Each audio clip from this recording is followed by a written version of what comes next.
I'm Ryan Pack. And I'm Nicole Barlow. And this is Soundtrac Your Life, where we speak with the guests about a soundtrack that is important to them. But actually, today we are talking about the 2025 Oscars Best Original Song category. The 2025 Oscars take place on March 2nd. But before we dive into the nominees, there's a controversy that we should talk about. A controversy. I feel like there are multiple Oscars controversies this year, but yes, there is one specifically attached to the song category. So this year there will be no performances of any of the songs at the ceremony. They kind of gave some sort of reasoning that they wanted to focus on the people behind the songs, which is funny because Diane Warren, who is one of the people that is behind one of the songs, is pissed off about it, and she wants these songs performed. I think we all want them performed, as good or bad as they are. Absolutely. I think it's the part of the telecast that keeps it lively. Like any other awards show will have some live music component. And so for them to take that away feels really wrong. Like, why? Why do you think they took it away, first of all? What's going on? Yeah, that's a good question. So my guess is because that there aren't a lot of names attached to the nominees. I mean, Selena Gomez is a name. Selena Gomez is not a name. Like, Selena Gomez is a huge name. And this decision was made prior to the Emilia Perez controversies coming to light, which, maybe the Academy knew about them before the general public did. I think you could maybe make that argument. But Selena Gomez is in this mix of nominees. Elton John and Carlisle are in this mix of nominees. That's not nothing. Yeah, so that was my only weak theory behind it. I also thought maybe because the wording of we want to focus on the people behind it. I thought they were telegraphing okay, we're going to just give it to Diane Warren this year. Right. And Nile Rodgers, who is part of the Academy and on the panel for music, is also upset about it and expressing his displeasure at, being very outspoken about it. It feels a little bit disrespectful, right? So people are disappointed, I think, both from a viewer standpoint and within the Academy. So it really makes you wonder why the cut. Yeah, and I feel like the last few years, a lot of these performances have kind of become some of the highlights of the ceremony. Like last year, obviously, we had the I'm Just Ken performance. Yeah, absolutely. A couple of years ago, we had the Natu Natu performance with all those people dancing on stage. Right. You had David Byrne, the hot dog fingers for everywhere, everything all at once. Is that? Did I get it right? Yeah, it's okay. We're close enough. We had David Byrne the hot dog fingers. Yeah, David Byrne. That's all you really need to say. No, you're right, and I think in terms of viewer engagement too. Why do you tune into the Oscars? Right, at least half of the telecast is exceptionally boring. It really is. It's a lot of montages. It has a slow pace. There isn't anything to really keep you hooked or invested. And I feel like these performances really help move it along from break to break. So it's mystifying why they would choose to not do it and why they wouldn't have their own Natu moment of, production and stagecraft for the Emilia Perez songs, which I hate. But obviously the Academy doesn't. So why would they just say, we don't want to do that? We're skipping it. Why the chop? And it's the Oscars' fault for why the song. I mean, the Academy voted for these songs. If you look at the short list, there are, in my opinion, more accessible, bigger names. I'm not saying they're necessarily better songs, but you had Compress Repress from Challengers, which is basically a Trent Reznor 9 Inch Nails song. Can you imagine? Can you imagine that being performed? First of all, I'd die sheer happiness. It would remind me of back in the 90s when Rollins Band was nominated for a Grammy for Liar, and Henry Rollins is rocking out in a tuxedo but not wearing any shoes and socks. Henry Rollins is so great. You talk all the shit you want about Henry Rollins, but he's so great. I saw a DJ set with him on Halloween once, and he came out kind of in the same way in like a just like regular civilian clothes, and then he like ripped it all off and had the Superman suit from Wire on underneath it. And then did the rest of the set in the Superman suits as Halloween. Anyway, but these are the moments that like good, bad, in between, you live for the what will happen aspect of it. And there's so many Oscars moments throughout history where you've either been introduced to an artist or something has happened that's noteworthy. This is the stuff that people buzz and talk about. So I don't get it. It seems to be making everyone upset. Yeah. And like I said, the short list had more accessible songs, bigger names. Piece by Piece from Pharrell, from the Piece by Piece movie of the same name. You had Pharrell, you had Maren Morris from The Wild Robot. Right. You had a Lin-Manuel Miranda song from The Lion King. Right. You have a Barlow and Bear song from Moana 2, which is pretty mid, but it's a Disney movie. It's pretty mid, but also I'm kind of surprised. I'm surprised they didn't throw Disney a nom. Yeah, maybe they're also sick of all the sequels. Yeah, it could be that a sequel didn't have the same prestige. But it's not like the year had no songs. Yeah, I mean, there's never a year with no songs, for sure. Like it definitely this year did not have as big of an impact on pop culture as the year before with the Barbie soundtrack with Billie Eilish and I'm Just Ken, and I think Peaches was part of that year, the Jack Black Peaches song. Right. But I mean, not every year can be last year, which I think was kind of an exceptional year for movies in general. But just because it's not an exceptional out of this world year doesn't mean you can't nominate Out of Oklahoma from Twisters and, I don't know, have Glenn Powell do an interpretive dance on stage shirtless. Like, give the people something. Give them that, right? Like, I feel like we're wish casting here. It's an opportunity. Why was that snubbed? Why don't they take my ideas? I agree. But I guess with all that said, we can talk about not just the snubs, both of the performances and the telecast, but of what didn't get nominated from the short list, and transition to the actual nominees. Let's address the elephant in the room. So Diane Warren is nominated for her 16th time for Best Original Song for a song called The Journey, which was performed by her from a movie called The 6888, which is on Netflix, and I believe it is a Tyler Perry film. It is a Tyler Perry film. A really funny fact that I learned about Diane Warren is out of her 16 nominations, 11 of them are standalone. Like the movie that the song comes from has 0 nominations outside of the Diane Warren song. So does it beg the question of, and this is not a question of her talent, because I do think she's monumentally talented, right? The woman is a powerhouse. So let's not get that twisted. But does it beg the question, right, of like, is the Academy simply looking for her name? I did read something recently where I guess they're saying that like if the name of your movie or your nominated actor or whatever is like further up in the alphabet because everything's sent alphabetically, that it's more likely to get voted for. So like, lazy. You send voters a bunch of screeners, right? And maybe they're just voting for the thing that they saw or had time to see or saw on the list first, which is kind of fucked. And I feel like Diane Warren is like an automatic, like, well, I don't even need to listen to this song. I'm going to save myself the time and we'll just throw it to Diane again. It's got to be good. It's the Diane Warren song. It's got to be good. Like, I'm not even going to question it. I'm not even going to listen to it. Could be anything. So it's interesting on that level, right? Like the continued accolades for Diane Warren songs. And this is not to take away, right, of her contributions. It's simply to say, did she take somebody else's place just because she's Diane Warren? Maybe.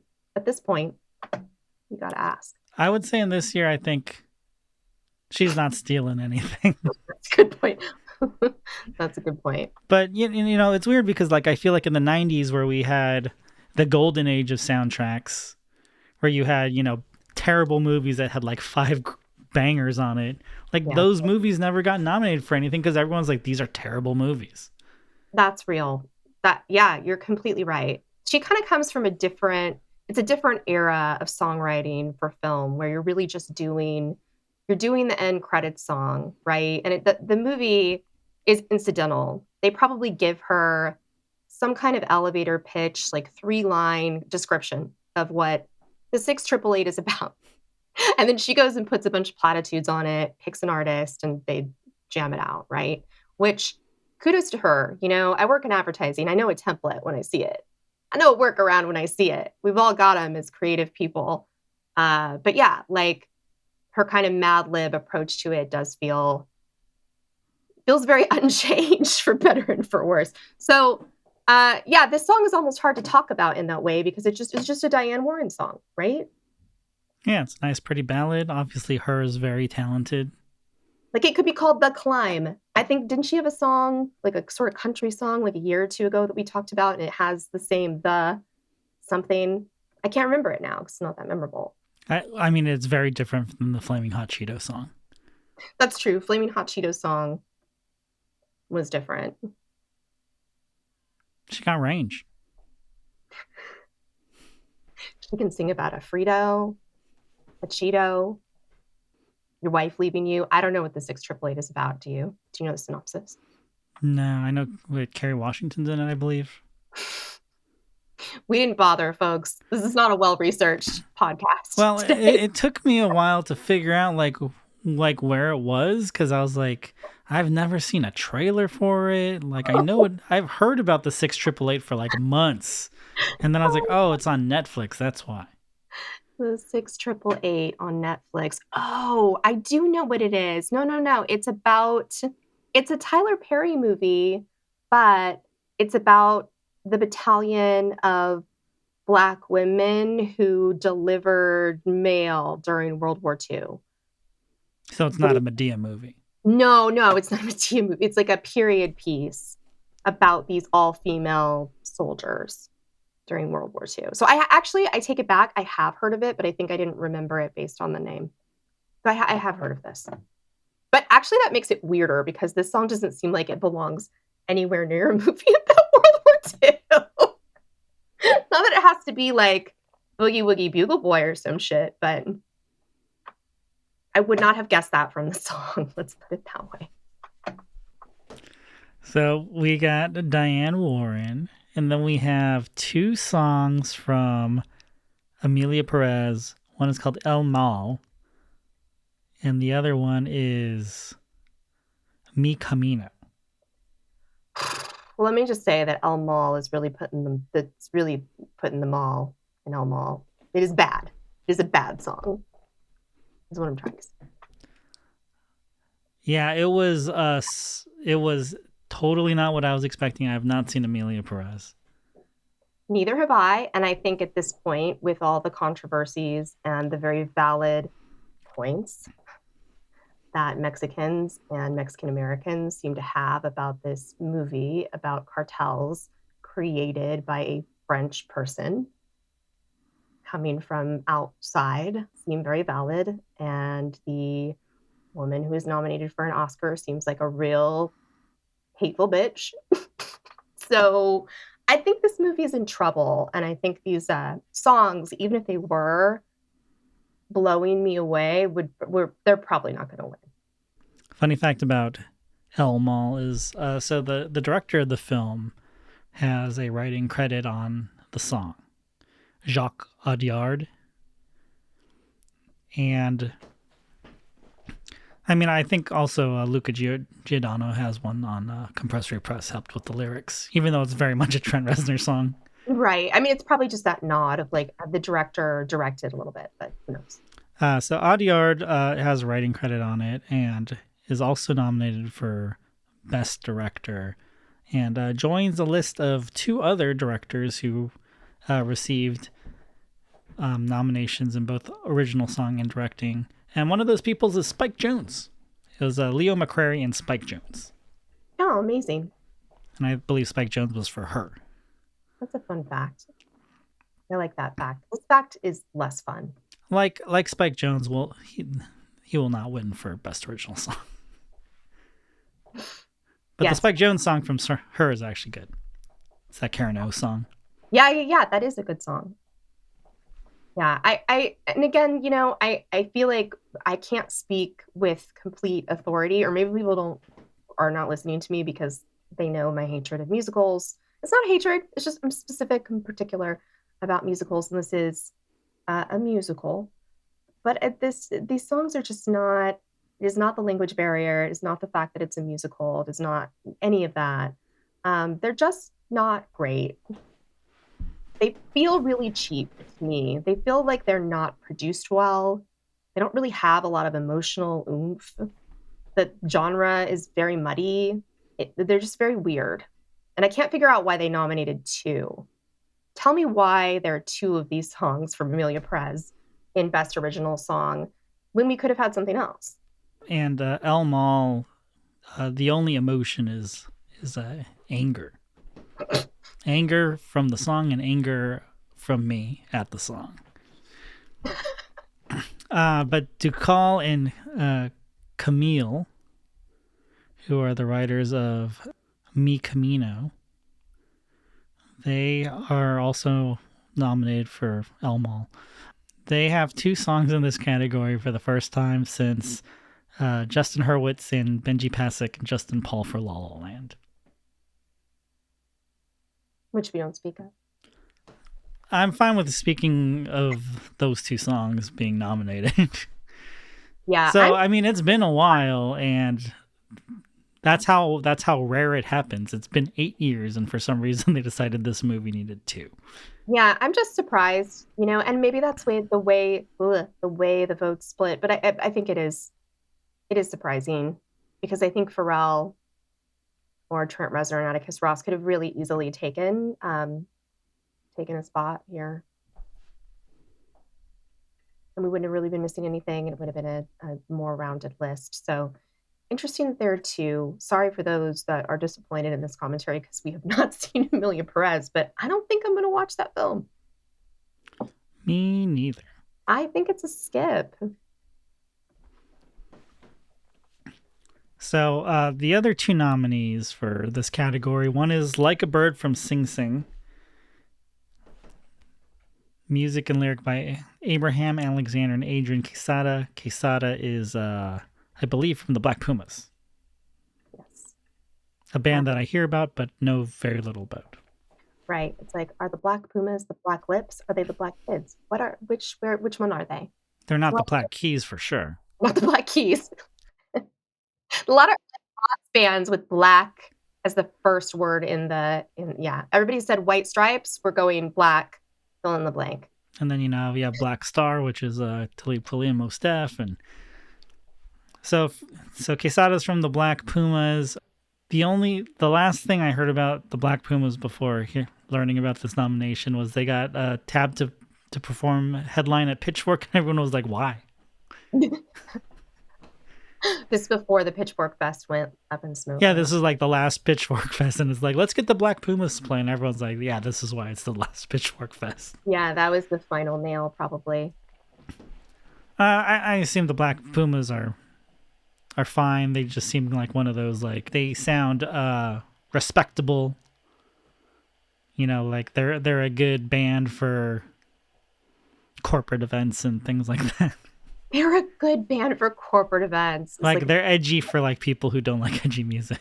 Yeah, well, that's like the Black Keys put out a thing or interview recently that was talking about when they played that cryptocurrency show with a bunch of billionaire tech donors, and basically just admitted they just did it for the paycheck, and they were totally unapologetic about it. Yeah, they're like, I didn't know it had any political bent. We just want to get paid. Yeah, exactly. And it was just gross, but also unsurprising. Like, that tour got canceled and yeah. Yeah, the Black Keys. Sorry, the Black Keys. See, now I'm doing it. The Black Keys continue. Michelle Branch was mad at me. They're the worst. Yeah. Like a bird from Sing Sing. It's a good song. It's all right. It's fine. It's fine. But it's no Bryce Dessner who scored the movie. Right. And so I'm also disappointed to see that. I know we're not talking about score officially, but that's just another oversight, right? Like no nominations for Bryce Dessner, no nominations in score for Reznor and Ross. Really like a lot of antiquated thinking, a lot of retrograde choices, even more so than usual in song and score this year. I'm just going to say that. I think that's fair. But yeah, this song is fine. It's inoffensive. And I think that's what the Academy craves, is something that, is just pretty inoffensive. And it could be a consolation prize if Sing Sing strikes out in all the other categories. Oh, we'll give it Best Original Song. Very true. Step aside, Diane. Got to give Diane 1 and Emilia Perez 2. So then how are we going to, I see that logic. So speaking of retro, there's an Elton John nomination. Never Too Late from Elton John, Never Too Late. So you're going to have to explain to me what Elton John, Never Too Late actually is. I believe it's a documentary. So it's a documentary about Elton John. Didn't we just do Rocket Man? Didn't we just do that? Yes. So and he won for Rocket Man. Here is yes, and here's another issue that I have, right? I don't want to shit on documentaries. Documentaries deserve their due, but is a documentary really like a creative enough property to waste a Best Original Song nomination on? Because it doesn't fit within the context of the storytelling. It's just I agree, because it almost feels like you just put an album out. Yeah. You film it. Yeah. And then all of a sudden you're nominated for Best Original Song. Because this is just, as I understand it, this is mostly, it's kind of like the Bowie, forgive me, I forget what it's called, but they did this with Bowie where they kind of put together in a semi-creative way, like a bunch of, journals, footage, and then like a bunch of concert footage, like, and never seen footage. And I think this is the same thing where it's primarily revolves around concert footage, archival footage, and then at the end, Elton John throws in a new song that sounds like something that you would be forced to buy at like the Starbucks checkout counter in 2004. What's really funny is I was reading the credits behind it. So, you obviously have Elton John and Bernie Taupin, and, they have worked together forever. And then Brandy Carlisle and Andrew Watt. And I first saw Andrew Watt and thought I saw Andrew Wyatt, who has won many awards for the Oscars. He co-wrote Shallow, and he was one of the co-writers of I'm Just Ken. And I was like, oh man, are you going to take Diane's award again? but it's Andrew Watt, who's a producer. He's a rock producer. Got it. Sorry for having too similar of a name to another person that's usually in this category. We don't know our Andrews from our Andrews, and we don't know our Black Keys from our Black Lips and our Black Pumas. So. Yeah. We don't know our Wyatts from our Watts. Wyatts, Watts, Black Pumas, Black Keys, Oprah, Uma. Anyway. So that is the category. Those are the nominees. Definitely not as good as last year's. I think without question, not as good as last year's. I mean, the fact that we are now done talking about them, officially done, and we have virtually nothing to say. I don't hate anything that much. I certainly don't like anything enough to ever listen to it again. I don't think any of these songs are really from outside of Emilia Perez, which is nominated in the Best Picture category and Best Acting categories. Like, none of these films we're not talking about them. They're not part of the culture or the discussion. So these feel just completely outside of any kind of zeitgeist. These are not zeitgeisty choices. Yeah, like the most I've heard. So I wanted to see Sing Sing. I haven't seen it yet. That's like one of the movies that I actually do want to see from this year's list of nominees. And for the longest time, all I could find online about it is like Reddit threads of like, where can I watch Sing Sing? Like, it's not in theaters, it's not on streaming. Where the fuck is this movie? And I think it just got re-released because it's award season. But like for like 3 or 4 months, all I could find on like, how can I watch Sing Sing is like, where the fuck is it? Yeah, agree with that. I just think they could have made more interesting choices. Apparently, Lin-Manuel Miranda has been like an Oscar away from an EGOT since 2014. So they could have nominated his song from The Lion King and at least would have been nice to have like a Diane Warren versus like Lin-Manuel Miranda kind of moment where it's like, is she going to get the win? Or is he going to get the win in the EGOT? Like, How bad must that song be that he couldn't get a nomination this year? It must be ass. Like, it must be very bad. Very, very distressing. And again, like nothing here is great. You know, nobody's like shouting that Piece by Piece didn't get nominated. I don't think anybody's mad that, you know, Beyond from Moana 2 didn't come off the short list. Nobody's like staging a protest, right? Because No, I think favorite songs for movies this year. And there was a really fascinating episode of Switched on Pop about the Lin-Manuel Miranda and Moana 2. You know, obviously with the sequel, like, you want to kind of keep things familiar, but also, you know, you're trying to be a little bit different, right? Like, you don't want to get accused of, you know, just doing a carbon copy of like the original or whatever. But like even the songs have like the same beats as the songs from the first movie. Mm-hmm. Like obviously, like they're both gonna have like the same sort of songs, like the "I Want" song, and like whatever big climactic whatever. But they were showing like even within the songs, like they almost copy like oh, this song, you know, will like from Mufasa, like there's a like the first half of the song is sung by like a younger version, and then the second half of the song is sung by like and that's in The Lion King as well, and like they copy that same like formula, Right.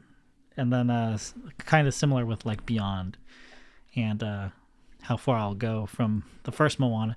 So even like within the structures of the songs, they're copying from the movie that came before them, which I thought was kind of fascinating. Yeah, well, I think, you know, as creative professionals that are doing a job, you get to a place sometimes where when you're that prolific and you're not saying no to amazing and really high paying projects, you kind of do, despite yourself, start to plagiarize yourself and start to find like structures and formats and things that I think inevitably start to feel kind of formulaic. So I think that's a fair criticism. I think that's a fair self-criticism, right? In any kind of art, are you copying yourself? Well, in this case, you know, they're copying other people. Yeah, I think yeah, I don't know. It's a lot of things where it's like if you're starting to run out of steam, right? And you don't have it in the tank to do anything else, then you're going to start lifting sticky fingers. Yeah. Yeah, I don't know. It's a weird year. There is nothing really exciting. And I think if you were going by this list alone, it does kind of make sense. The Oscars were like, fuck this. We're not letting anybody perform then. But then what does that say about their own system of nomination? What does that say about the state of art in this category, right? They're not even going to give it time. Is this something that's like going to no longer be such a big part of the Oscars? Do they think it's a dying art? No, because last year was amazing. It was amazing, and that's why it makes this year so disappointing and this choice on their part so weird.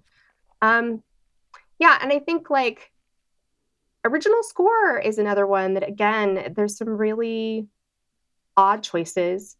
You know, obviously there's the Dune controversy, where Dune was not nominated. Dune 2 was not nominated because the Academy thinks that too much was lifted from Dune 1. Do you feel that's fair? No, and this is why, because the score for Wicked got nominated. And how is that not lifting from the music? You know, it's got to be lifting some ideas from the musical, which was not made for film. Yes. And that's why Wicked is not in this in the best original song category, because these were not made for film. It's an adaptation of a Broadway musical. Yes. To me, it feels unfair. And Stephen Schwartz, I believe, is one of the composers for the score, and he wrote the musical. So how's this not the same thing as Hans Zimmer? Right, exactly. And for someone as respected as Hans Zimmer, and for a score as monumental as the score in Dune Part 2 to be ruled ineligible in this way, feels arbitrary, and you have to wonder where that's coming from. It's disappointing. I think it's kind of another sort of mark against, like, it's just sci-fi does not do well in awards. It should. Well, I remember when There Will Be Blood came out, and everyone was like, oh, the score is going to totally get nominated for Best Original Score. And then it was deemed ineligible because part of the score was lifted from a classical piece that Johnny Greenwood premiered at some concert. It was not written for the film, so therefore it's not Best Original Score. It's like, come on. And that's one of the big things people remember from that movie was that score.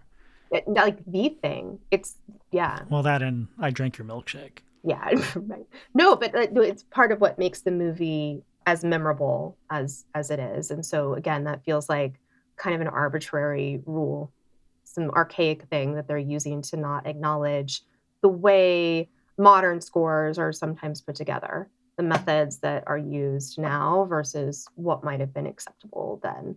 So really stupid. I feel sad about Dune 2. I'm a big fan of the Challengers score. I can't understand why not only Challengers was snubbed, but why that score was not nominated. Is the Academy afraid of thruples? What's going on? And what about We Live in Time? But honestly, why not? Right? Why not We Live in Time? And to your point about these archaic rules about what's original, what's not, what can be used, what can't be. I believe that the Robbie Williams song from Better Man got disqualified even though it was originally on the shortlist because I believe it has some sort of sample, and therefore not all of it is originally for the film. Yeah, and the percentage rules that feel so arbitrary and so made up, and it's sort of antithetical to awarding creative, because I don't think it recognizes how creative is made. Doesn't recognize the art of being able to sample something or found sound, and yeah, it just feels really very out of date. Bryce Dessner did get a short list for Sing Sing, which again, not a nomination, but a short list. I would have loved to see that in the category. I'm also surprised that Danny Elfman was sort of on the short list for the Beetlejuice sequel. Not because Danny Elfman's not amazing, but at this point, Beetlejuice score is a Beetlejuice score. Why is that in here? And that's okay. Very confusing. Right. But, I think in score, Conclave's going to win, first of all. They're going to give it to Conclave. I still haven't seen it, but I think a lot of people would agree with you. I know a lot of people are all about the Brutalist score, but I think that movie is losing its award steam with AI and 3.5 hour runtime. Yes, I think so too. I think the Brutalist and the controversy over AI enhanced accents will probably tarnish it. I don't know that will, and maybe not in score, perhaps they'll give them recognition in score, but not recognition in some of the more major categories, the acting categories. Hard to tell. But between that and Emilia Perez is a very controversy thick Oscars, is it not? Yeah, and none of it is surrounding Ariana Grande. No, somehow it isn't. And she's usually a lightning rod for that stuff. For sure. She didn't lick any donuts this year. That you know of. That we know. That we saw. Yeah, that were recorded. So as far as soundtracks and the zeitgeist, I feel like there are two movies that I feel like have come up in the cultural conversation. One is the Wicked movie with aforementioned Ariana Grande, and A Complete Unknown with our boy Timmy, Club Chalamet. Club. Shouts to Club Chalamet. It's your year, girl. You manifested, and here we are.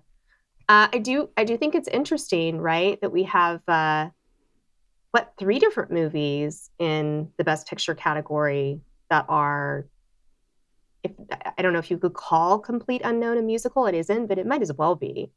There's a lot of songs. There's a lot of songs, right? As Charlie XCX's Letterbox would say, there's a lot of songs in this movie. And there is, like, you're at 3 different Monterey Pop Festivals, just kind of being in the audience for the majority of this movie. Yeah, no one goes, why is Johnny Cash here? No. Like, all this hand-wringing about electric guitars and Bob Dylan, and no one's like, why the fuck is Johnny Cash here? No, it's just accepted that he's there. He's like, spiritually, people understand. Like, he's not really folk. Yeah, he's just in the wings, right? I mean, he was there, so I don't know. Who knows? Yeah, I mean, I know in real life he was there, but... but it's interesting to see, a lot of musical or music-based movies make the list. I was personally surprised that A Complete Unknown got as many nominations as it did. I was surprised to see it in Best Picture. Were you surprised to see it in Best Picture? Less surprised Best Picture as I was Best Director. Yes. Right. Not that I dislike James Mangold, but I definitely feel like if you don't know, James Mangold also did Walk the Line. And I feel like there's a lot of Walk the Line in this movie. Yes. And I don't know if he deserved a Best Director. There's definitely some choices he made that I think were unintentionally funny. Like Johnny Cash reading letters over voiceover to Bob Dylan. Yeah, I mean, Ryan and I saw this movie together because research. And I think we can both agree that it's fine. Like, it's a pretty standard biopic fare. But it's also kind of like a 2-drink minimum movie. Like, it's a little overly long. A lot of things in it are unintentionally a little bit funny. I think it's hard to make a serious movie about Bob Dylan not unintentionally funny. At some point, like, Bobby Dylan, Timmy Chalamet is, I don't know, like, trying to get Joan Baez a snack, and he goes, "Want a peanut?" No, that's when he meets Elle Fanning at the church. Yeah, okay, the other love interest. Sorry, he's like, "What a peanut?"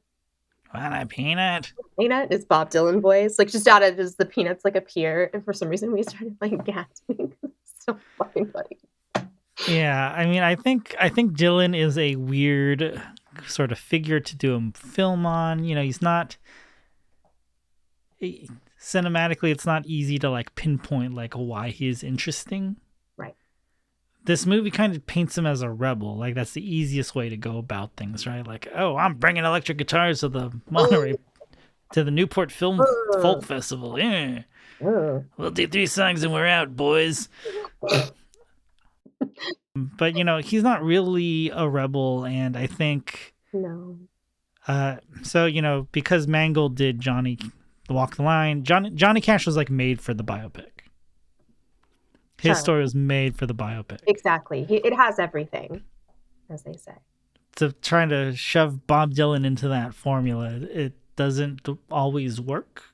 Right. It mostly doesn't work. It mostly doesn't work, which is why, you know, a concept like Todd Haynes' I'm Not Here works, because it's enigmatic. And Bob Dylan's whole thing is enigmatic. You're not supposed to figure him out. He doesn't want to be figured out. He is nothing that you expect and everything that you expect, and you're just not really supposed to know. Everything's, you know, whatever, opaque and obtuse in Dylan world. So yeah, you're totally right. They try to kind of shoehorn Dylan into this standard biopic with the standard love triangle, and it just doesn't really play. It doesn't fully play. I do think, though, that Timothée Chalamet does an extremely capable job of being Dylan. I don't know that he ever truly becomes him because he's just too cool. Like, there's a lot of motorcycle riding scenes in this movie, which, yeah, Dylan rode a motorcycle, but it was not as cool as Timothée Chalamet makes it look. There's a lot of like him staring off into the distance. Yeah, a lot of that. Like so much. A lot of brooding. Yeah, I think that he tried his best, but I don't know if you should win Best Actor for trying your best. It is a little bit of a gold star, and I feel like he's more transformed in Dune. I think Dune 2 is a better vehicle for what he does really well than this could ever be. Because it's just not, I don't know. It's good, he does a very capable job, and obviously like he trained himself up to do the voice and play the harmonica and all the trappings of like Dylan-ness, like they're all there. The costuming is great, like everything's there. It just doesn't, you don't feel like he's inhabiting him at any point. I still felt like I was watching a Timothée Chalamet. Yeah, it's kind of like Rami Malek's Freddie Mercury. Yeah. Yeah, it's to the point of it's just a little distracting, and it's a really hard bar to clear, right? Like, I don't think that's all his fault. Who could do that job? Kate Blanchett. But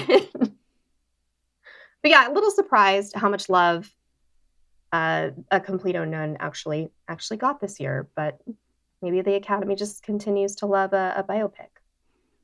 And they love to hear about, I put 4 years of work into this. Like I said, I don't feel like I've seen a Best Actor campaign as thirsty as this since like Bradley Cooper. Yeah. This is like A Star Is Born Bradley Cooper. Like Maestro Bradley Cooper. Yeah, so thirsty. I trained for a decade to be Leonard Bernstein. I put on this big nose. Definitely that. I think going on His SNL, family says the fake nose is not offensive. so it's fine. Not anti-Semitic. Yeah, I think the going on SNL to perform versions of Dylan songs and they're like deep cuts. We haven't seen such things since like Scarlett Johansson was doing that Tom Waits covers album. Yeah, and she wasn't even in a Tom Waits movie. No, but it's just kind of funny to see like an actor be like, watch this. I'm going to convince everybody I can sing. Yeah. I'm glad that he didn't like totally Dylan himself up for the performances. Like he wasn't wearing like a wig or Dylan clothes. Imagine. He comes out fully Dylan. Do you never go full Dylan? Never go full Dylan. Never go full Dylan. I think he did it smart. It was smart. I believe Dylan, I don't know if he saw the whole movie, but he seemed to approve of Chalamet as Dylan. But I think it's also just because Dylan knows that you're not going to get like any like real information out of this movie. Yeah, well, I did read a thing where Dylan intentionally put in a fake plot point. Like he made the filmmakers put in something that is completely fabricated, but won't tell anybody or swear everyone to secrecy about like which thing is fabricated, which is the whole thing. Kind of the whole thing, because a lot of it is like loosely based on things that happened, but they're not things that happened. Their recollections or their sketches or their things that are like kind of, but they're really out of time. Like it's just not, and it's also very like kind of Dylan 101. Like there's songs that if you know his music, you've probably heard them if you're like 22 years old and really want to see Timothée Chalamet. I think it's a weird thing. It feels like some kind of council got together and like, you know what kids are going to like? You know what the kids need? They need a little dose of Dylan. We'll put Timothée Chalamet in it. It's going to be great. Like, I don't think it's working the way that they want it to. I don't know if Dylan's streams are up. You know what I'm saying? Oh, I think they are. Are they up? Did Capitol Records do this? Who did this? That's my question. Who did it? Let me see. Because somebody wants the numbers up. Columbia Records. That's right, because that's his label, Columbia. So did Columbia some like execs at Columbia just go like, oh yeah, sales are gonna be through the roof. Gen Z needs more Dylan. Oh, I need to talk some shit on Pitchfork. Out of nowhere. So the soundtrack for A Complete Unknown got reviewed by Jen Pelly at Pitchfork. I feel bad because I think I like Jen Pelly usually, but this was such a bullshit review. Sounds so mad. All right, go on. It starts with or kind of the synopsis that Pitchfork puts at the beginning of the review. If you haven't seen A Complete Unknown, the soundtrack might feel like a novelty record. Timothy Chalamet's Dylan Karaoke. In context, it's a generational actor's portrayal of a musician who was himself constantly acting. Gave it a 7.3. 7.3? Kendrick Lamar's GNX got a 6.8. What? Yeah, but isn't that like classic Pitchfork, though? Classic Pitchfork. So, I mean, I loved Walk the Line when it came out, and I think I bought the soundtrack for a girl. And I think because I bought on Amazon, like Amazon just gave me the MP3s. It just gave me a digital download. And I was like, what was this? Okay. And never wanted to listen to those versions. Like, loved them in the movie. Yeah. After that, I was like, well, I'm just going to listen to the Johnny Cash versions.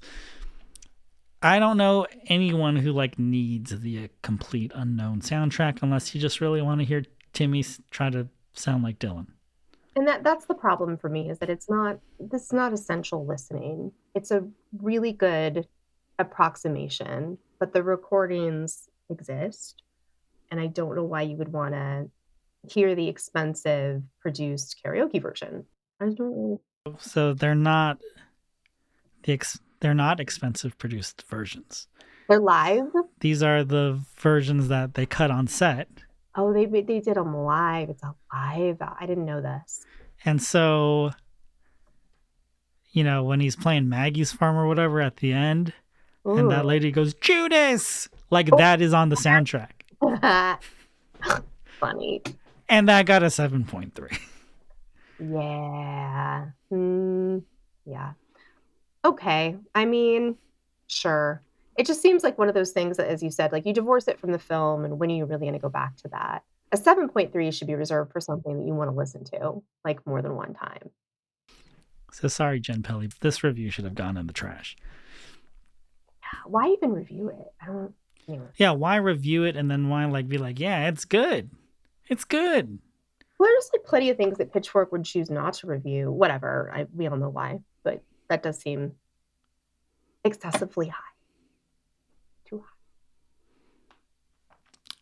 high. So we'll cut this, but it's funny. The other day, Zoe goes up to Kylie and goes, let's play Wicked. I'll be the green one, you be the yellow one. And I thought it was the funniest shit ever. Yellow one? Because of her hair? Yeah, I'll be the green one, you be the yellow one.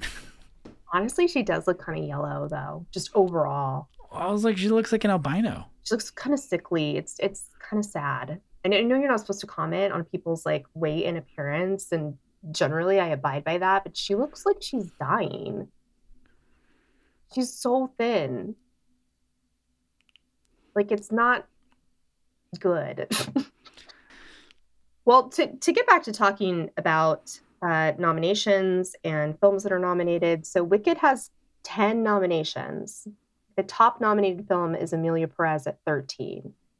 So I guess there's some takeaways that you could make from that. I think all the Emilia Perez stuff is probably in trouble. But yeah, apparently musicals they're it. Which is funny because wasn't there a trend of trailers trying to hide that they're musicals? There's that controversy with the Mean Girls. People thought it was a reboot, but it was the Mean Girls musical. Well, and for so long, it was sort of I don't know, the musicals are not trendy. And now it feels like if there isn't a year with at least 2 musicals nominated really heavily, then it's just not. And that's fine. I on purpose. Like, I'm not saying a musical is going to be bad. It just seems like they're over-indexing a little bit. Feels like an over-indexing to me. What do I know? Well, as they've been saying for years, Hollywood is running out of ideas. So hey, what was that really successful musical that won a bunch of Tonys? Let's just make a movie out of that. For sure. And, they were right, because it's been, I guess, inarguably the biggest thing of the year. Yeah, sometimes you get a Wicked, sometimes you get a Dear Evan Hansen.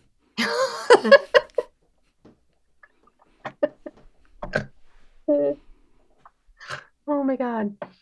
Sometimes I'll just think of Dear Evan Hansen and it really gets to me.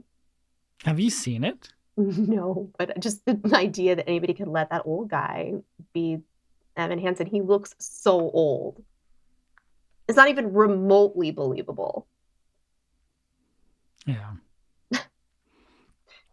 Andrew Garfield as Spider-Man was more believable when he was like 32. I will give you that. So I guess final wrap up. Who are we? Who do you want to win in Best Song, and who do you think will win Best Song, if you even have those answers? I want Diane Warren to get her standing ovation from the Academy this year. I read a thing where she quote unquote, she's like, "I'm still hungry for it," and I'm like, do you? Of course you are, Diane. Of course you are. Yeah, didn't I send you a link of some article where she's like, "Yes, I would like to win." Yeah, and you know what? You should say that. At this point, you should say that. I'm tired of being shut out. This is getting weird. But it's like, why do you need to ask that question?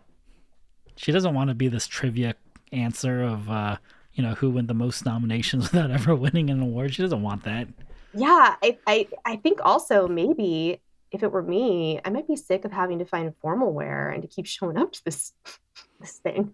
I mean, have you followed her on Instagram? She's having a good time wearing cat sweaters and stuff to these different banquets. That's true. She's at the governor's ball having the time of her life. She is very self-aware. She's fine. But I agree. I am completely aligned with you. I want our girl Diane Warren to get her flowers this year, not because I necessarily think she has the best song, but also maybe she does. Out of these, I'll take it. I will accept it, and I think the Academy will as well. The only song I can see maybe taking it would be the Elton John song. Really? Because I was the only competition I feel is the Sing Sing song. So I think on musicality, the only competition is the Sing Sing song. I think in terms of what the Academy would want to see, the only competition is the Elton John song. I love Elton. I've seen Elton live. Please don't make him walk up those steps to receive an award. For sure. I think hanging it up is an okay thing for him. Nobody's going to be, his voice is not in the shape that it was, and that's evident in the song. But I can also see where he's an aging rock icon. Maybe they want to give him something for this. I think it's an odd nomination to begin with. So that kind of signals to me maybe they want to give it to Elton John. So that's my dark horse. But I do want to see Diane Warren take it, and I hope it's her year. Give it to her before she's up against Mark Ronson again. Or Billie Eilish. Right, exactly. Or Andrew Wyatt. Just give it to her. Which Wyatt? So, Nicole, that is our 2025 Best Original Song episode. It's a bummer that we won't be able to see any of these performances. Those are always fun to talk about. But there will be none. Maybe something unexpected will happen last minute. Maybe there is something going on behind the scenes where they'll at least be pre-recorded. Something will be pre-recorded. We'll see. It's going to be interesting, and I will be watching for it. You know how he sent me after the Grammys, there's the they apologized for not putting Drake as part of the In Memoriam. It made me think of I think it was the Spirit Awards from 2017 or something, where they had Andy Samberg sing Alive by Pearl Jam to celebrate all the actors that are still alive. Will you find that for me, please? Yeah, I will. Absolutely. So funny. So, Nicole, we've got a really fun slate coming up. We actually had to shoehorn this in because I didn't realize that the Oscars were happening so early in March. So we got Pop Star coming up. We've got Natural Born Killers, Boomerang, and we've got some fun interviews coming up as well. Really good stuff. I'm very excited. I am too. So we've got Bonus Jonas coming out at the Patreon. We'll have something out by the end of March, hopefully. I think it'll probably just be about the Super Bowl halftime show. And maybe about the Dandy Warhols. I don't know. But we've got a lot of fun stuff coming out on the Patreon. We've got a lot of fun stuff coming down the pipe. Episode-wise, really excited about what we've got going this year. And thank you so much for listening. Thanks all. And Soundtrac, yourlife.net on Blue Sky. Soundtrac Cast on Instagram and Twitter. And we'll see you later.